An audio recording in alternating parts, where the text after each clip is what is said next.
તો અમદાવાદમાં હેલ્મેટ ફરજિયાત કરવાની સામે લોકો અને નેતાઓ પણ વિરોધ કરી રહ્યા છે કે જ્યાં બીજી તરફ અમદાવાદ પોલીસે પણ અનોખો અભિગમ અપનાવ્યો છે। દંડની જગ્યાએ અમદાવાદ પોલીસ હેલ્મેટનું વિતરણ કરે છે અને શહેર કોટડા વિસ્તારમાં પોલીસે હેલ્મેટ જાગૃતિ માટે બાઇક રેલી યોજી, જેમાં લોકોને હેલ્મેટના ફાયદા સમજાવીને મફત હેલ્મેટ આપવામાં આવ્યા।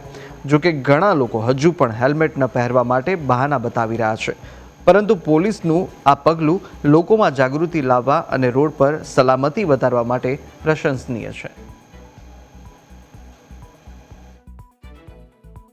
અમે એમને સમજાવીએ છીએ કે ભલે નાના પર્પઝ માટે પણ નીકળ્યા હોય પણ હેલ્મેટ અવશ્ય પહેરવું જોઈએ, કારણ કે આપણે સેન્સિટાઇઝ ક્યારે થઈએ છીએ જ્યારે આપણે કોઈ એક્સિડન્ટને થતો જોઈએ છીએ, ત્યારે આપણે જાગૃત થઈએ છીએ અને વિચારીએ છીએ કે આવું કરવું જોઈએ। એવું નહીં, હંમેશા સુરક્ષિત રહેવા માટે હંમેશા હેલ્મેટ પહેરવું જોઈએ। અમદાવાદમાં હેલ્મેટ ફરજિયાત કરવા સામે હાલ લોકો અને નેતાઓ દ્વારા જો કે વિરોધ કરવામાં આવી રહ્યો છે, બીજી તરફ પોલીસ દ્વારા એક અનોખો અભિગમ અપનાવવામાં આવ્યો છે।